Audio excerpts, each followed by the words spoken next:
Et messieurs de la presse, bonjour. Mesdames et messieurs les internautes qui suivaient donc ce compte-rendu du Conseil des ministres, je voudrais également vous saluer et dire le bonheur que j'ai à vous retrouver après tant de semaines d'absence pour plusieurs raisons, essentiellement en raison de congés gouvernementaux, mais également de calendrier électoral.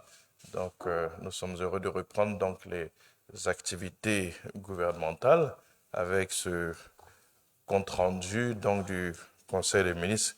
Compte rendu, je l'ai senti en arrivant, qui a une valeur de rentrée de classe. En tout cas, nous sommes heureux de reprendre nos activités. Je voudrais donc vous faire le compte rendu du Conseil des ministres de ce jour. Conseil des ministres du mercredi 13 septembre, qui s'est tenu ici même au palais de la présidente de la République, sous la présidence de son Excellence M. Alassane Ouattara, président de la République, chef de l'État. Ce conseil a permis d'aborder un peu plus d'une vingtaine de points, 23 je dirais, dont 17 mesures générales comprenant 2 projets de loi et d'ordonnance, 15 projets de décrets, des mesures individuelles visant essentiellement à des nominations d'ambassadeurs et donc 4 communications et 2 points divers. Je voudrais à présent donc évoquer avec vous les points adoptés au titre des mesures générales, notamment les 2 projets de loi et d'ordonnance. Au titre du ministère des Transports, en liaison avec donc les ministères concernés, le Conseil a adopté une ordonnance portant modification de l'article 10 de la loi d'orientation du transport d'intérieur, donc du transport intérieur du 16 décembre 2014, tel que modifié par les ordonnances du 10 janvier 2018 et du 30 janvier 2019. Le Conseil a également adopté les projets de la loi de ratification y afférents. Cette ordonnance clarifie et renforce les attributions de l'autorité de régulation du transport intérieur, l'ART, avec des pouvoirs réglementaires et juridictionnels plus étendus, de façon à lui permettre de s'adapter beaucoup plus aisément à l'évolution rapide du secteur et de conduire efficacement l'exécution de ses missions. Au titre du ministère du Budget et du portefeuille de l'État, le Conseil a adopté une ordonnance portant réforme des impôts sur les traitements, salaires, pensions et rentes viagères à la charge des salariés. Le Conseil a également adopté la communication et le projet de la loi de ratification y afférent. S'inscrivant dans le cadre global de la mise en œuvre de la politique sociale du gouvernement, cette réforme consiste à moderniser et à simplifier le dispositif fiscal actuel avec la mise en place d'un nouveau dispositif plus homogène et adapté au mieux aux revenus modestes. Ce nouveau dispositif repose essentiellement sur la fusion des 3 impôts cédulaires qui étaient en cours, à savoir l'impôt sur les salaires, en abrégé IS sur les bulletins, la contribution nationale pour le développement économique, culturel et social donc de la nation, sur les bulletins c'est marqué CN, et puis donc l'impôt général sur le revenu, assis sur les salaires, l'IGR, et tout cela est regroupé en un prélèvement unique, donc en un seul impôt. S'y ajoute donc à cette réforme l'adoption d'une taxation progressive par tranche de salaire en lieu et place de la taxation mixte, l'institution d'un mécanisme de réduction d'impôts pour charges de famille en remplacement du quotient familial pour tenir compte de la situation matrimoniale du salarié et du nombre d'enfants en charge, et également la création d'une tranche d'imposition à taux nul pour les salaires mensuels inférieurs à 75 000 francs CFA, ce qui est une innovation majeure. Ainsi, plus de 90% des salariés verront leur traitement et salaire connaître une augmentation. En outre, il faut noter que la fraction exonérée des pensions de retraite et rentes viagères a été relevée de 300 000 à 320 000. Et l'impôt sur les pensions des personnes âgées de plus de 70 ans a été réduit afin d'alléger les charges donc des salariés à la retraite. Toujours dans le cadre des mesures générales, après donc ces lois et ordonnances, je voudrais maintenant évoquer avec vous les décrets qui ont été adoptés. Une quinzaine au total, comme je vous ai annoncé. Ainsi, au titre du ministère d'État, ministère des Affaires étrangères, de l'intégration africaine et de la diaspora, en liaison avec les ministères concernés, le Conseil a adopté 3 décrets.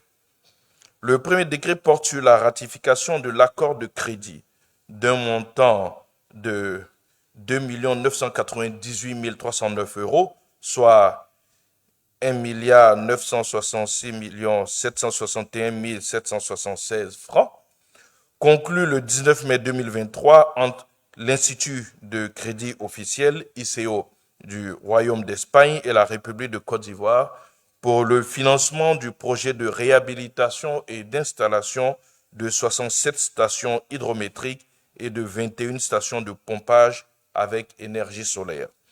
Ce projet vise à équiper le pays d'un réseau d'outils hydrométriques et d'un système performant de collecte et de traitement des données des cours d'eau en vue de la maîtrise des ressources en eau de surface existant sur le territoire national et de leur utilisation rationnelle. Il permettra de connaître et de surveiller les débits des cours d'eau et leurs variations de façon à opérer notamment un meilleur dimensionnement des ouvrages de franchissement et à assurer une gestion efficace des prélèvements ainsi qu'une protection optimale des lieux habités. À terme, le projet permettra également d'améliorer les conditions d'approvisionnement en eau potable en milieu rural grâce à l'installation de pompes solaires prévues dans 21 villages. Le deuxième décret porte sur la ratification de l'accord de prêt d'un montant de 32 533 500 €, soit 21 340 577 060 francs, conclu le 22 juin 2023 entre la Banque africaine de développement, la BAD, et la République de Côte d'Ivoire pour le financement du programme d'appui aux réformes économiques et sociales, la phase 3 de ce programme, en abrégé PARES 3.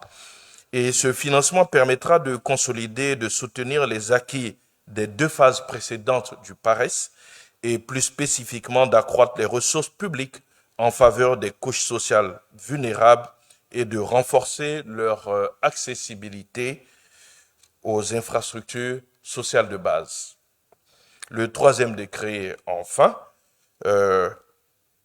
a été adopté et porte sur la ratification de l'accord de prêt d'un montant de 75 millions de dollars US, soit environ 43 500 millions de francs CFA, conclu le 10 juillet 2023 entre la Banque arabe pour le développement économique en Afrique, la BADEA donc, et la République de Côte d'Ivoire pour le financement du projet de construction de 7 500 logements économiques et sociaux en Côte d'Ivoire, dont 5 000 à Abidjan, 1 500 à Bouaké et 1 000 donc à Yamoussoukro. Ce projet vise à appuyer la mise en œuvre de l'un des piliers majeurs du PND 2021-2025, à savoir donc l'amélioration de l'habitat rural et urbain avec la réduction du déficit de logement dans les grandes villes. Le district autonome d'Abidjan, plus précisément donc dans les communes de Yopougon, il est prévu la construction de 1240 logements de type F3 et F4 répartis en 31 immeubles de type R+9, y compris la viabilisation primaire et secondaire de 10 hectares et un aménagement paysager de 4 000 m² d'espace vert sur les sites de Lokodjo et la cité policière 2. Au titre du ministère d'État, ministère de l'Agriculture et du Développement rural, en liaison avec le ministère de l'Économie et des Finances, le Conseil a adopté un décret instituant un système national de traçabilité du café-cacao conçu autour d'un système informatique d'enregistrement des opérations commerciales et d'un système d'étiquetage des sacs pour l'identification du producteur et de la zone de provenance des dits produits. Ce dispositif permettra de déterminer l'origine donc des produits café et cacao à chaque niveau du circuit de commercialisation, de faire respecter le prix minimum garanti d'achat borchant aux producteurs, de sécuriser les transactions financières dans la filière café-cacao et de préserver la qualité des produits en favorisant le respect des standards minimaux de durabilité. Au titre du ministère des Mines, du Pétrole et de l'Énergie, en liaison avec les ministères concernés, le Conseil a adopté 2 décrets portant attribution de 2 permis de recherche minière de la société Millennium Resources CI SARL. Le premier décret est valable donc pour le lithium dans les départements d'Agboville et de Tiasalé, et le deuxième décret est également valable pour le lithium, mais cette fois-ci dans les départements d'Agboville, de Tiasalé et de Mbato. Ces permis de recherche seront délivrés pour une durée de validité de 4 ans, conformément aux conditions techniques et environnementales requises. Au titre du ministère de la Construction, du Logement et de l'Urbanisme, en liaison avec les ministères concernés, le Conseil a adopté un décret portant déclaration d'utilité publique des sites affectés à la réalisation de projets de production et de transport d'énergie électrique à Tabo, Kossou, Boaké, Adzopé, Abobo, Anyama, Yopougon, Songon, Bundiali, Tengrela, Kachola, Kong, Bondoukou, Touba, Laboa, Tongon, Ferkessé-Dougou, Odine et Soubri. Les sites concernés dans les localités que je viens de vous citer sont transférés au domaine de l'État. Ils sont affectés à la réalisation de 13 projets de production et de transport d'électricité. Ces différents projets comprennent la construction de centrales solaires, de barrages hydroélectriques et ouvrages associés en vue de répondre durablement à la demande croissante en énergie électrique, notamment à l'intérieur du pays. Au titre du ministère du Commerce et de l'Industrie et de la promotion donc des PME, en liaison avec les ministères concernés, le Conseil a adopté un décret portant suspension de l'exportation de la ferraille, des sous-produits ferreux, de la fonte, des déchets et débris d'aluminium. Depuis 2018, l'industrie métallurgique connaît en Côte d'Ivoire un essor fulgurant, favorisé par l'installation de plusieurs unités de transformation de la ferraille, des sous-produits ferreux, de la fonte et des déchets ainsi que des débris d'aluminium. De 2 unités de transformation en 2018, notre pays compte à ce jour 4 unités industrielles de transformation de ferraille en activité et une 5e est en cours de construction. Nous avons également 2 unités spécialisées dans le traitement de l'aluminium ainsi que 2 fonderies de fabrication de pièces de rechange en fonte pour les machines agricoles. Ainsi, la capacité nationale d'absorption annuelle de ferraille, y compris la fonte et l'aluminium, est projetée à environ 600 000 tonnes pour les années à venir. Ce décret intervient en vue d'assurer l'approvisionnement des différentes unités de transformation locales en lien avec le développement de l'industrie métallurgique nationale. À cet effet, il suspend pour une période de 10 ans l'exportation de la ferraille, des sous-produits ferreux, de la fonte et des déchets et débris d'aluminium. Le décret prévoit également, dans la dynamique de modernisation et de développement de la filière, un organe de régulation et un mécanisme d'appui aux différents acteurs. Au titre du ministère des Eaux et Forêts, en liaison avec les ministères concernés, le Conseil a adopté 4 décrets, dont 3 portant sur la création de 3 agroforêts, à savoir l'agroforêt de Sio, de 89 650 hectares dans la région du Cavali et du Guémont, l'agroforêt de la Haute-Dodo, de 174 415 hectares dans la région de San Pedro, l'agroforêt des Rapides Gras de 273 804 hectares dans la région de San Pedro et de la Nawa. Conformément à notre politique de préservation, de réhabilitation et d'extension des forêts, ce statut permettra à ces forêts classées, dont le taux de dégradation oscille entre 90 et 95%, de se régénérer, de réhabiliter le couvert forestier dans leur périmètre de localisation, tout en maintenant la production agricole par la pratique de l'agroforesterie. Le 4e décret adopté porte quant à lui sur la création de la réserve naturelle du Cavali dans la région administrative du Cavali, notamment et plus précisément dans le département de Taï. Dans la même dynamique que les 3 décrets précédents, ce dernier décret concourt à l'atteinte de l'objectif de reconstitution du couvert forestier national à hauteur de 20% à l'échelle du territoire national, notamment à l'horizon 2030. Tel est l'objectif de temps que nous nous sommes fixés.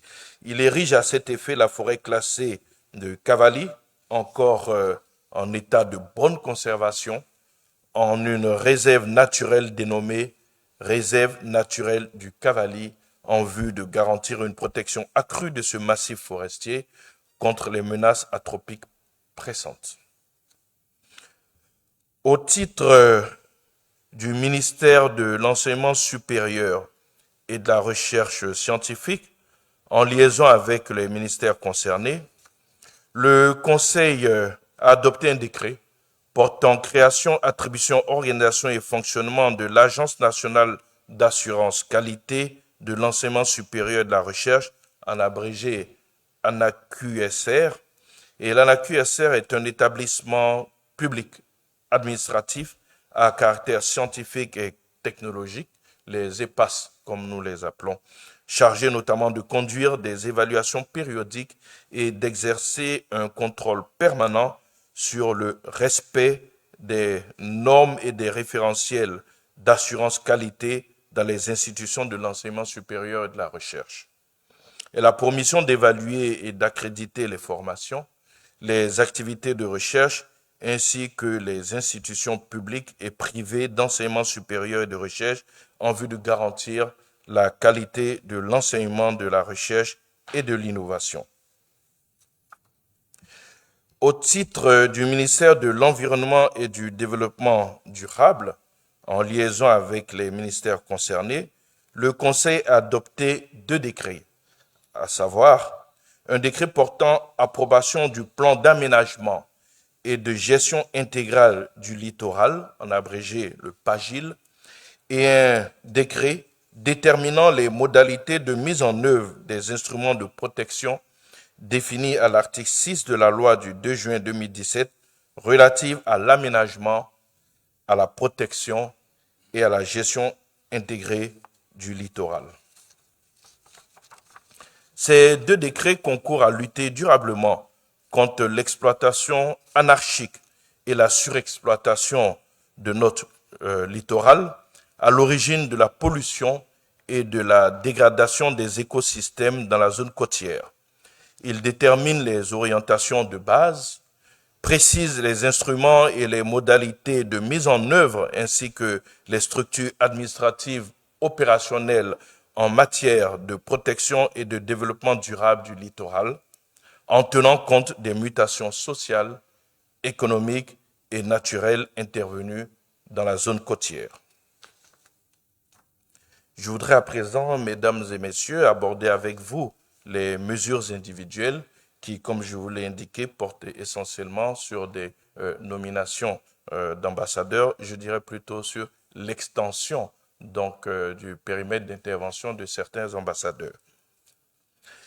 Ainsi, le Conseil, au titre du ministère d'État, ministère des Affaires étrangères, de l'intégration africaine et de la diaspora, a adopté 3 décrets portant nomination de 3 ambassadeurs extraordinaires et plénipotentiaires de la République de Côte d'Ivoire auprès de 2 pays africains et un pays d'Amérique centrale. Ainsi, sont nommés M. Lee Djerou Robert, notre ambassadeur au Mexique. Il est nommé en qualité d'ambassadeur extraordinaire et plénipotentiaire de la République de Côte d'Ivoire près la République du Salvador, avec résidence à Mexico, aux États-Unis du Mexique. Monsieur Maes Enyo, notre ambassadeur en Éthiopie, est nommé à la fois en qualité d'ambassadeur extraordinaire et plénipotentiaire de la République de Côte d'Ivoire près la République de Djibouti, avec résidence à Addis Abeba, et près la République d'Ouganda, avec résidence, bien entendu, à Addis Abeba. Après donc ces nominations au titre donc du ministère d'État, ministère des Affaires étrangères, de l'intégration africaine et de la diaspora, je vais évoquer à présent avec vous, mesdames et messieurs, les communications qui ont été adoptées par ce Conseil, et nous en avons 4.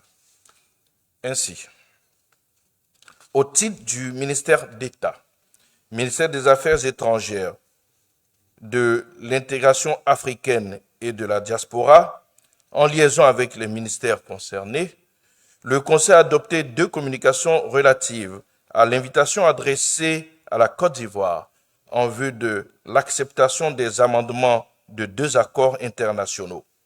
Une communication relative aux amendements de l'accord international de 2010 sur le cacao, l'AICI, et une communication relative aux amendements de l'accord international de 1992 sur le sucre, l'AIS.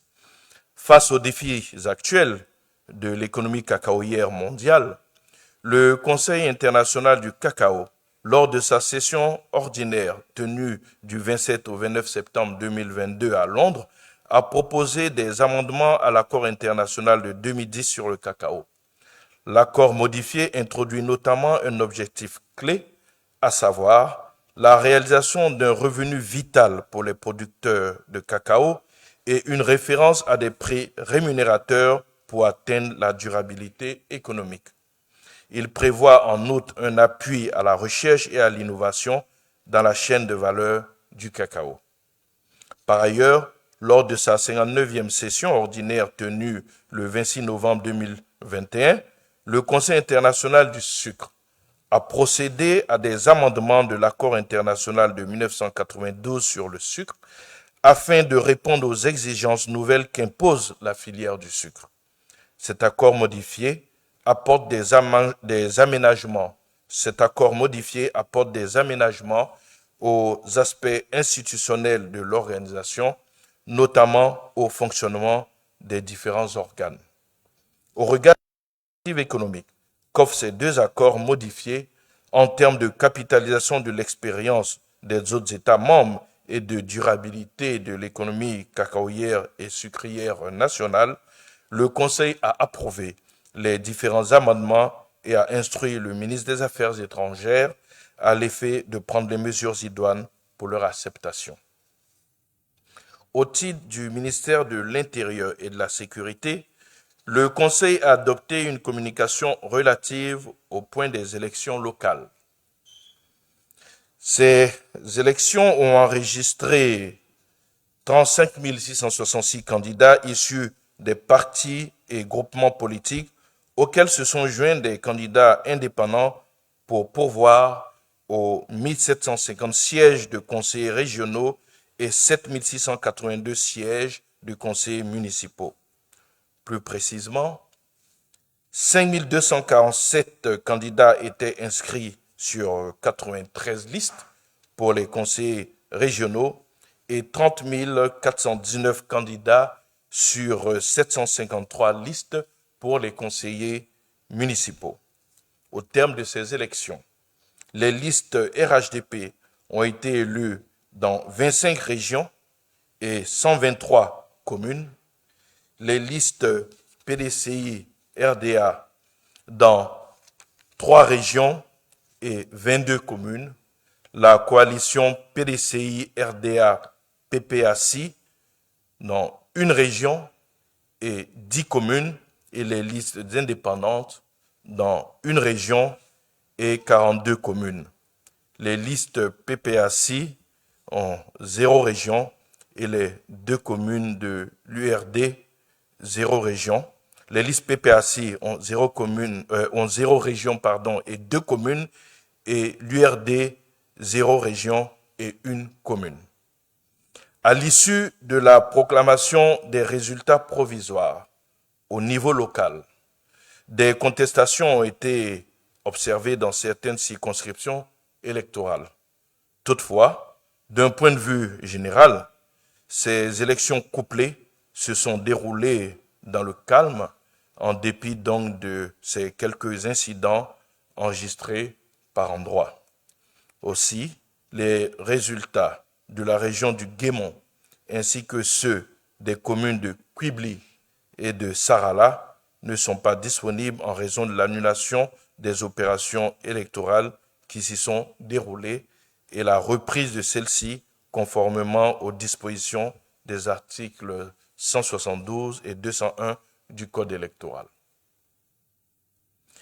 Au titre du ministère des Mines, du Pétrole et de l'Énergie, le Conseil a adopté une communication relative à la signature d'un contrat de partage de production du bloc pétrolier CI 705 avec la société Ivory Coast Exploration, ICE, Oil and Gas. Suite aux négociations concluantes entre l'État et la société ICE, société de droit ivoirien détenue en majorité par des professionnels nationaux de l'exploitation d'hydrocarbures, le Conseil a donné son accord pour la signature d'un contrat de partage de production du bloc pétrolier CI 705 situé au large des côtes de la ville de Fresco.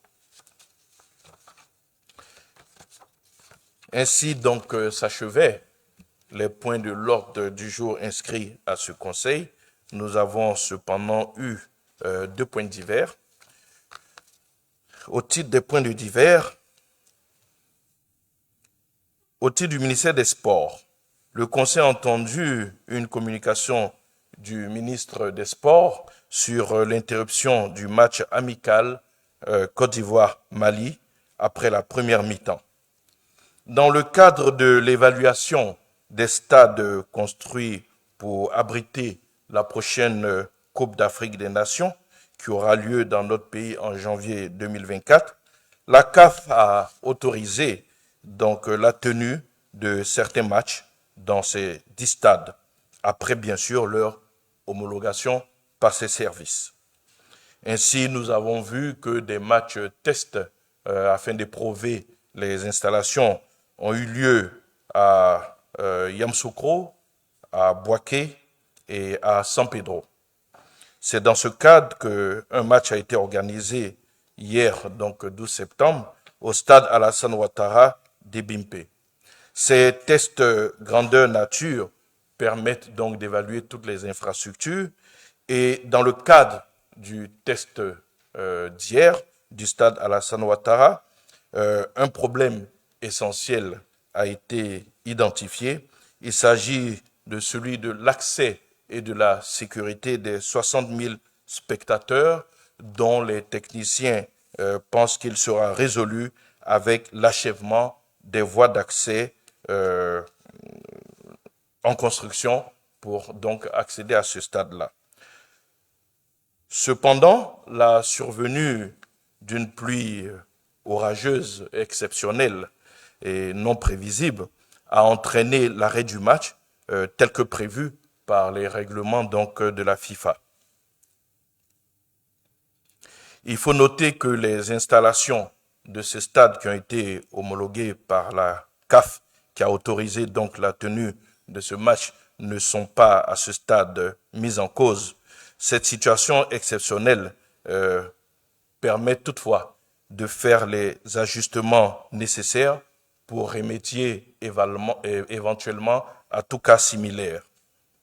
Elle justifie en tout état de cause l'organisation de cette compétition en janvier, mois où il pleut le moins dans notre pays.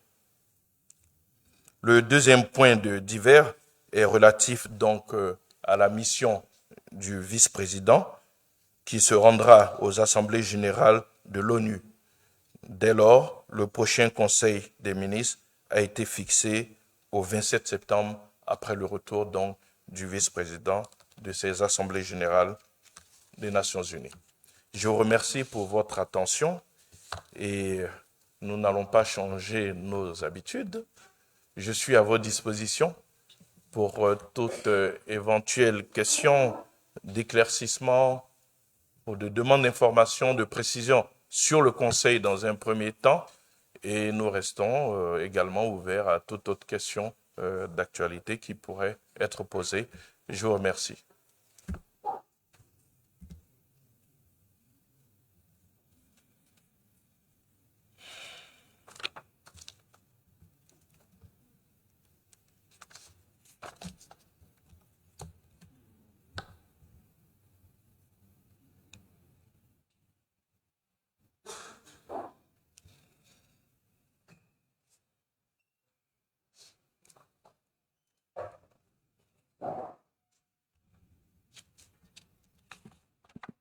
Bonjour, Monsieur le ministre.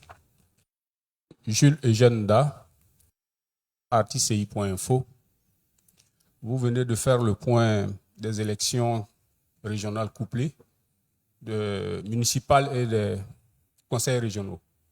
Oui, on a noté que le RHDP a fait une razzia.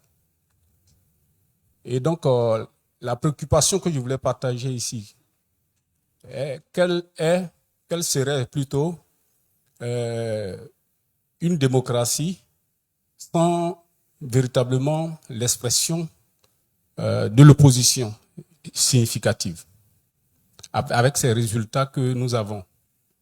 Merci, Monsieur le ministre.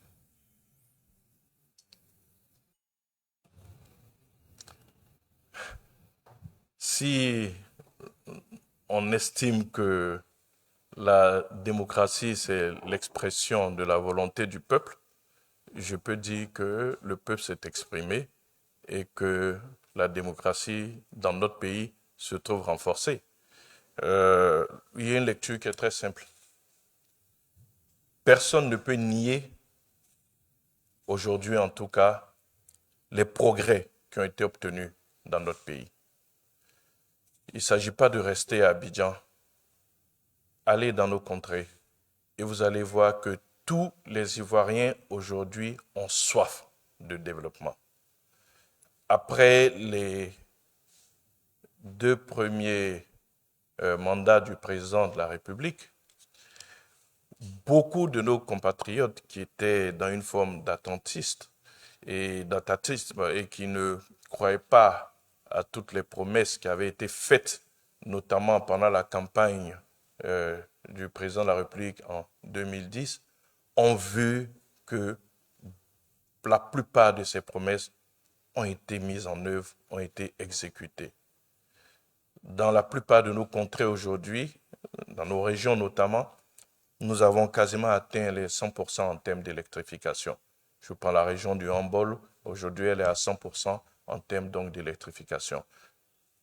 Et c'est tout le pays qui est en mouvement.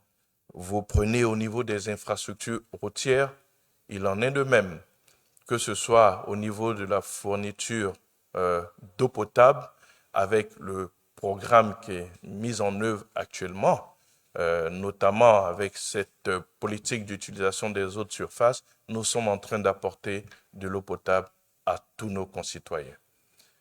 Vous ajoutez là à cela les infrastructures scolaires, avec notamment la construction donc, de collèges de proximité, ou les infrastructures sanitaires, avec cette volonté de faire en sorte qu'aucun Ivoirien ne parcourt plus de 5 km avant de rencontrer une infrastructure sanitaire de premier contact. Mais ce sont des choses que nos populations vivent et nous pouvons estimer que les résultats de ces élections, si nous tenons compte du fait que ces collectivités sont des agents de développement local, le résultat de ces élections vient confirmer la volonté de nos populations d'aller vers le développement. Et en cela, le président de la République, son Excellence Alassane Ouattara, est celui qui leur apporte le développement. Les populations se sont exprimées par voie démocratique.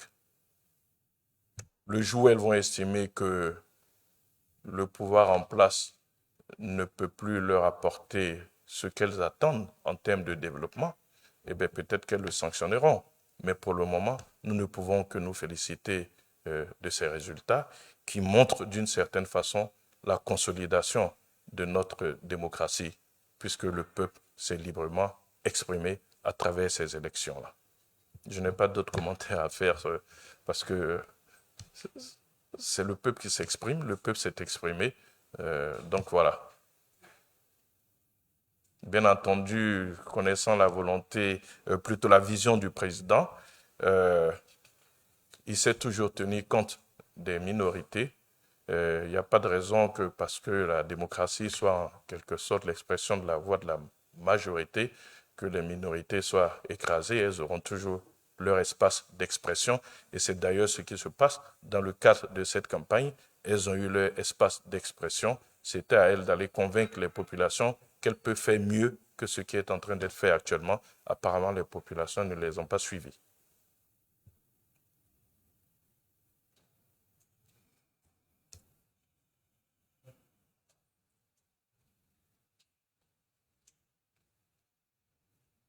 Bonjour, je suis Cyprien Kwasi, journaliste à Abidjan.net. Monsieur le ministre, vous l'avez évoqué tout à l'heure, le trio arbitral togolais a fait interrompre le match amical opposant la Côte d'Ivoire à son pays voisin, le Mali. Hier, nous avons essayé de la toile, notamment Facebook, des Ivoiriens ont essuyé moquerie et raillerie sur les réseaux sociaux. On a mesure de se demander, est-ce que les premiers responsables de cette action honteuse donnée à la Côte d'Ivoire seront sanctionnés? C'est la première question. La seconde, à 122 jours de la CAN organisée en Côte d'Ivoire. Au demeurant, monsieur le ministre, avec ce que nous avons vu hier à Ebimpe, est-ce que des travaux supplémentaires seront faits pour mettre la pelouse en état, sachant que la Côte d'Ivoire a déboursé déjà 20 milliards pour réhabiliter cette pelouse? Merci. Premièrement, je le répète ici assez régulièrement, je ne m'informe pas sur les réseaux sociaux, qui sont les lieux d'expression d'émotions et où, malheureusement, tout le monde est expert. Parler de prendre sanction, je ne sais pas comment vous sanctionnez le ciel. Il a décidé de pleuvoir, une pluie exceptionnelle. Donc, je ne vois pas en quoi, pour un événement naturel, il y aurait des sanctions à prendre. Vous devez savoir que quand des ouvrages sont construits, que ce soit des routes, que ce soit des ponts ou bien alors des infrastructures de ce genre, il y a une évaluation qui est faite sur les phénomènes météorologiques qui ont eu lieu et selon donc l'ouvrage que l'on veut faire, cette évaluation peut être décennale, c'est-à-dire on regarde sur les 10 années précédentes quel type donc d'intempéries il y a eu. Et dans le cas des ponts, par exemple, cette évaluation peut aller jusqu'à 100 ans avant pour savoir quel est le niveau maximum de pluie qu'il y a eu. Mais quand vous avez fini de faire votre évaluation à 100 ans, par exemple, pour ce qui est des ponts, et qu'en raison du dérèglement climatique que nous vivons, une pluie exceptionnelle arrive, comme il n'en est jamais arrivé 100 ans avant, mais vos ouvrages sont dépassés. Dans le cadre de cette pluie, nous sommes tous à Abidjan, nous avons vécu cette pluie orageuse qui a provoqué donc le dépassement des équipements qui avaient été mis en place. Et la pluie ne s'est pas arrêtée, elle a continué. Donc à partir de ce moment, qui voulez-vous qu'on sanctionne? C'est exactement la même chose qui se passe sur les réseaux sociaux. Dès qu'il y a une pluie et qu'une infrastructure routière se trouve dégradée, Ouais, on parle de goudron, biscuit, etc. Mais partout, quand il pleut, des infrastructures sont dégradées. Aujourd'hui, nous vivons en Libye une inondation parce que dans cette région, je dirais désertique, ils n'ont jamais connu de pluie pareille depuis au moins une soixantaine, une centaine d'années. C'est près de 3000 morts que nous avons. Qui on va les sanctionner là-bas? Quelle infrastructure pouvait prévoir donc, je dirais, ce phénomène-là? Alors donc, je pense qu'il faut arrêter un peu. Je sais que les populations sont friands de sacrifices et qu'ils espèrent qu'on coupe des têtes, mais là, il s'agit d'intempéries. C'est une pluie que nous tous, nous avons vécue. Et en tout cas, pour ce qui concerne le porte-parole que je suis, je regarde les événements, je vois une pluie qui n'a pas été prévue, que l'on n'a pas, pour lesquelles les installations qui ont été créées n'étaient pas prévues, mais c'est une chance, justement, que cela soit arrivé. Une réunion a eu lieu ce matin à la primature et devant le cadre de cette pluie exceptionnelle, à partir du moment où les experts sont tous là, puisque la CAF est là, pour évaluer ces installations, les correctifs seront apportés afin de tenir compte de cette pluie qui est exceptionnelle. De sorte que, je l'ai dit, dans les cas futurs, si dans 10 ans, 15 ans, on avait une pluie du genre, que les installations prévues donc, puissent supporter cela. Et je dis que nous avons eu raison, la CAF a eu raison de mettre la compétition en janvier, mois où il pleut le moins dans notre pays. Donc voilà ce que je puis dire. Des instructions ont été données. Les experts, dès cet après-midi, iront évaluer et puis ils verront exactement ce qu'il faut au cas où on a une pluie de ce niveau-là. Les services de la météorologie vont évaluer pour voir combien de millimètres de pluie il est tombé en cette soirée-là, en quelques heures, et à partir de ce moment, ils verront comment dimensionner les ouvrages. C'est une chance que ce soit arrivé. C'est cela aussi, tester des infrastructures avant la compétition. Donc, remercions que ce soit arrivé, parce qu'imaginez ce que ça aurait été si ce n'était pas arrivé pendant la période test et que ça arrivait pendant la compétition. Mais bon, on croise les doigts, on sera en janvier, et en janvier, en général, c'est d'harmattan. Il ne pleut pas en harmattan, sauf à Abidjan, parfois de façon exceptionnelle aussi.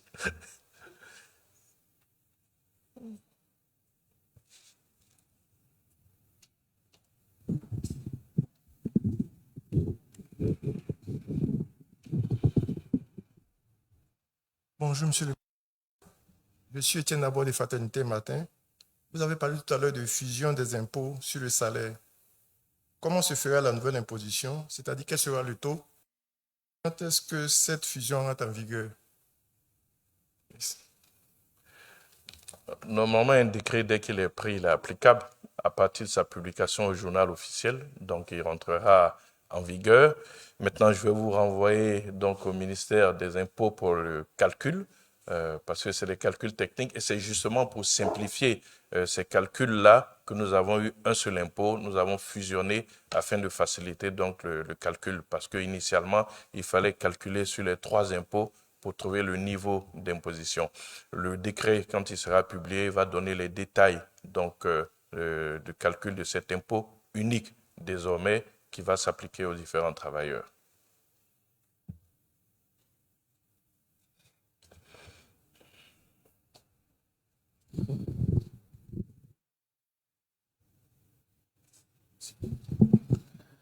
Bonjour, Monsieur le ministre, Pierre Dupont-Merlin de NCI.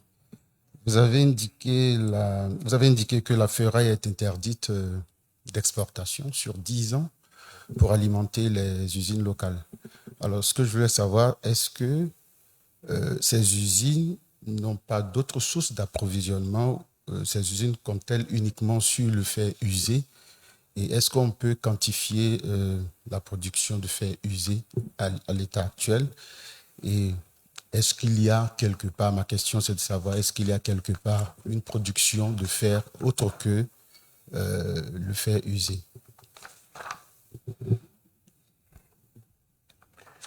Notre pays a quelques industries extractives. En ce qui concerne le fer, on n'a pas encore mis en œuvre l'extraction du mont Claudio, mais sinon il existe potentiellement d'autres sources d'approvisionnement, donc notamment dans l'ouest avec le mont Claudio, et nous produisons aussi de la bauxite donc dans certaines régions de notre pays qui rentrent dans la fabrication de l'aluminium. Mais ici, il s'agit donc de valoriser une ressource qui échappait à notre pays. C'est des ressources locales, et le simple fait de les laisser sortir, c'était une perte, donc en quelque sorte pour notre pays et pour notre industrie. Si nous avons la capacité de capitaliser sur ce matériel et que notre industrie locale a une capacité d'absorption, je ne vois pas pourquoi est-ce que nous nous en priverons. Donc, bien entendu, il y a des possibilités d'importation de minerais, de matières premières, mais ce matériau peut également donc être utilisé et permettre de dynamiser notre industrie métallurgique locale.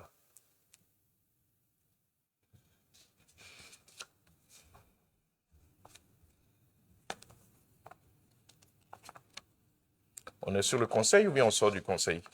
Et toujours. Bonjour, monsieur le ministre. Bonjour. Christelle Pierre de TV5 Monde. J'aurais 2 questions concernant les élections, s'il vous plaît. Vous l'avez dit, elles se sont globalement bien déroulées. Il y a eu quelques incidents mineurs. Le président de la commission électorale indépendante a lui-même reconnu que le point faible, c'était ces hommes, ce qui avait entraîné quelques désorganisations à certains endroits, notamment des défections d'agents locaux ou encore des agents qui avaient pris parti pour un parti politique. Est-ce que le gouvernement a une réaction à cela et est-ce que des mesures sont envisagées pour renforcer l'indépendance et la présence des agents locaux de la CEI lors des prochains scrutins?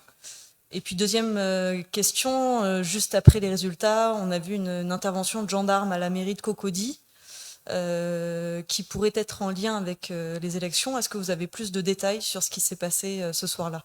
Merci. Pour ce qui est de la commission électorale indépendante, vous-même vous l'avez dit, c'est une commission électorale indépendante. Nous saluons donc le courage et l'honnêteté du président donc de la CEI qui a reconnu donc quelques différences au niveau donc de son institution. Et justement, il faut apprendre à faire confiance à nos institutions. Et je pense que s'il a fait cette sortie, c'est que très certainement, les dispositions ont été prises pour que cela ne se reproduise plus. En tout état de cause, le gouvernement n'a pas interféré donc, dans les décisions de la CEI. Et même si les textes font prendre donc des décisions par le gouvernement, vous noterez que c'est toujours sur proposition de la commission électorale indépendante. Donc c'est elle qui est à l'origine de l'action. Donc toute proposition qui viendrait de la CEI dans ce sens, dans le sens de renforcer, je dirais, cette commission électorale indépendante, seront la bienvenue et pourraient donc bénéficier de l'accompagnement donc du gouvernement. Mais ça reste une question interne à la CEI qui choisit ses agents, qui les nomme en général. Pour ce qui est de ce qui s'est passé à Cocody, j'aime bien votre conditionnel qui pourrait être en lien avec les élections. Nous n'avons rien eu sur les événements de Cocody de façon formelle.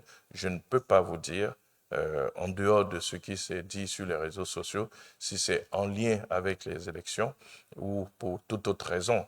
Donc là-dessus, lorsque nous aurons des informations officielles sur ce qui s'est passé à la mairie de Cocody, nous reviendrons donc vers vous.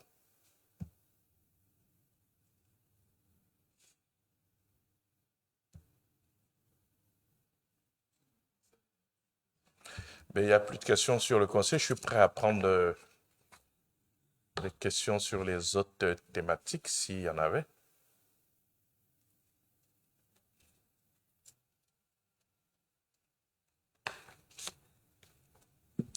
Bonjour, Monsieur le Ministre.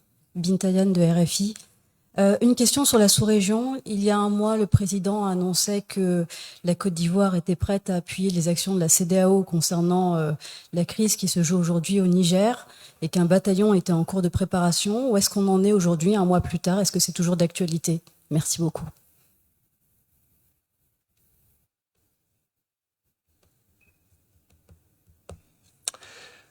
La Côte d'Ivoire a annoncé qu'elle était prête à accompagner les actions de la CEDEAO. La Côte d'Ivoire n'a pas encore donné de position contraire. Lorsque la CEDEAO le décidera, la Côte d'Ivoire jouera sa partition, comme tous les pays qui ont décidé d'appuyer cette action de la CEDEAO. Il s'agit ici de défendre un principe qui est simple, c'est celui de la démocratie et du respect des institutions démocratiquement désignées par les peuples.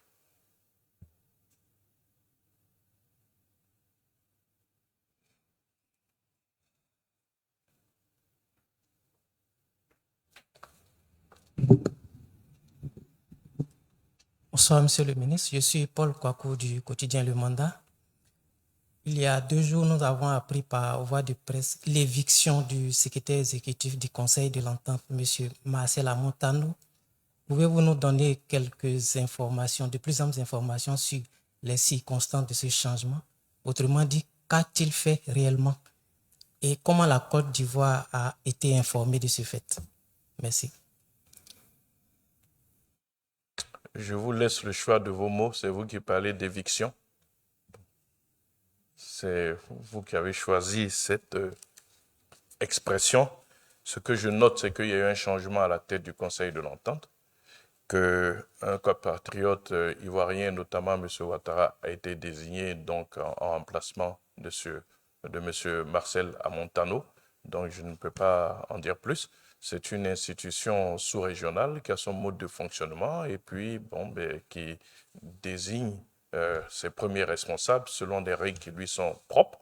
Donc c'est un autre Ivoirien qui est désigné et nous ne pouvons que nous en féliciter.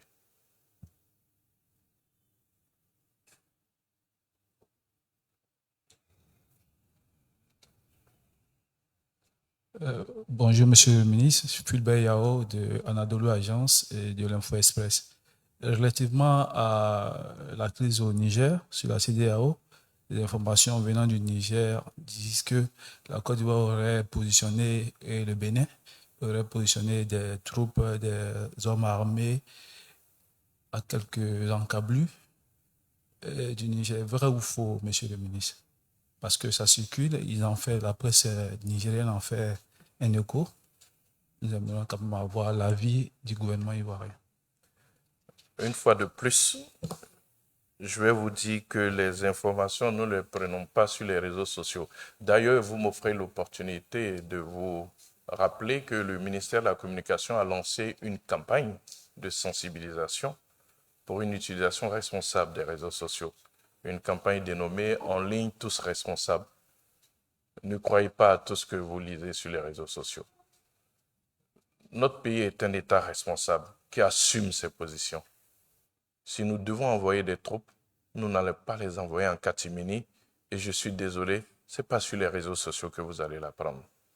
Évidemment, ça reste des opérations militaires qui sont frappées du sceau, donc je dirais du secret. Mais pour ce qui est de la position officielle, elle est connue. Et si nous devions rentrer en action de quelque façon que ce soit, ce sera officiel. Donc, je vous en prie, ne vous laissez pas intoxiquer par tout ce que vous lisez sur les réseaux sociaux. Et je vous prie d'adhérer tous à la campagne En ligne, tous responsables.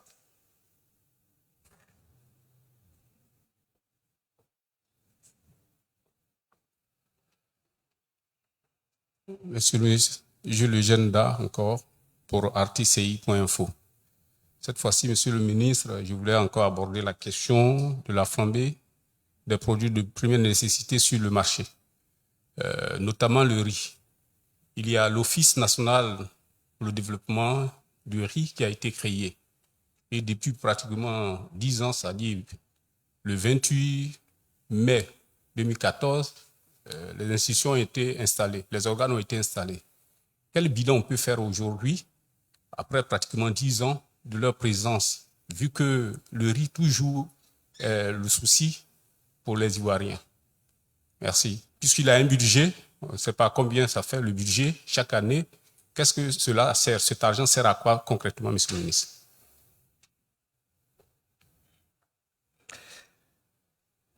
En 2012, notre pays produisait moins d'1 million de tonnes de riz. C'était 984 000 tonnes de riz qui étaient produites. En 2015, nous sommes passés à 1 400 000 tonnes.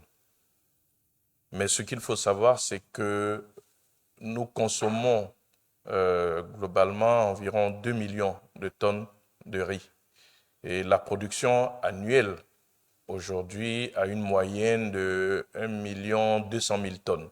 Ça veut dire que globalement, il y a toujours 800 000 tonnes qui sont importées. Ce qu'il faut savoir, c'est que le pays poursuit sa politique de développement du riz. Et si nous avons atteint aujourd'hui plus d'1 million de tonnes avec une moyenne de 1 200 000 tonnes, c'est bien parce que cette politique de développement de la culture du riz est un succès. Et aujourd'hui, nous pensons à partir de 2025 produire ce gap de 800 000 tonnes qui nous manque, notamment avec les efforts qui sont faits aujourd'hui par le ministère de l'Agriculture, le ministère d'État, le ministère de l'Agriculture, qui prévoit pour 2024, grâce à un financement de la BAD et de la coopération japonaise, donc la JICA, des distributions d'intrants, et d'engrais, de semences, d'herbicides, etc., pour pouvoir améliorer donc notre production de riz local. Mais il y a aussi dans cette politique l'aménagement donc de bassins, de zones irriguées, qui va venir s'ajouter à la production que nous avons, et avec la combinaison de ces deux actions, donc la fourniture d'intrants grâce à un financement de la BAD et de la JICA et l'aménagement donc des bassins, nous pensons donc à l'horizon 2025-2026, nous pourrons atteindre cette pleine production donc nationale du riz et couvrir nos besoins qui sont d'environ 2 millions de tonnes. Donc c'est 800 000 tonnes que nous cherchons, et puisque nous produisons en moyenne 1 200 000 tonnes. Donc c'est bien la preuve que notre politique en termes de développement du riz est en train d'être un succès. Donc je voudrais vous rassurer, le pays avait anticipé fort heureusement sur cette question, mais c'est des politiques qui mettent du temps à se mettre en œuvre. C'est des productions agricoles. Quand vous plantez, il faut bien attendre donc que le cycle donc arrive à terme. Vous ne récoltez pas le lendemain. Et puis, il y a tout un encouragement de population à s'orienter vers la production du riz qu'il faut aussi prendre en compte. Donc, moi, je voudrais vous rassurer. Le pays a bien fait d'anticiper en créant, il y a une dizaine d'années, cette agence donc, de développement du riz. Nous étions loin à l'époque d'imaginer cette crise russo-ukrainienne et cette volonté donc, de l'Inde, qui est un des plus gros producteurs, de garder chez lui sa production et sa population. Dans un contexte électoral aussi, cela peut se comprendre. Mais quand nous allons être autosuffisants en riz, nous ne dépendrons de personne. Mais pour cela, il faudrait bien que nos populations aussi changent leurs habitudes et apprennent à consommer local. En tout état de cause, le gouvernement a pris des décisions, a pris des mesures, notamment en plafonnant donc, le riz de grande consommation afin de protéger donc, les petits ménages. Donc c'est une décision énergique qui a été prise par le gouvernement pour pouvoir protéger une fois de plus le portefeuille du consommateur ivoirien.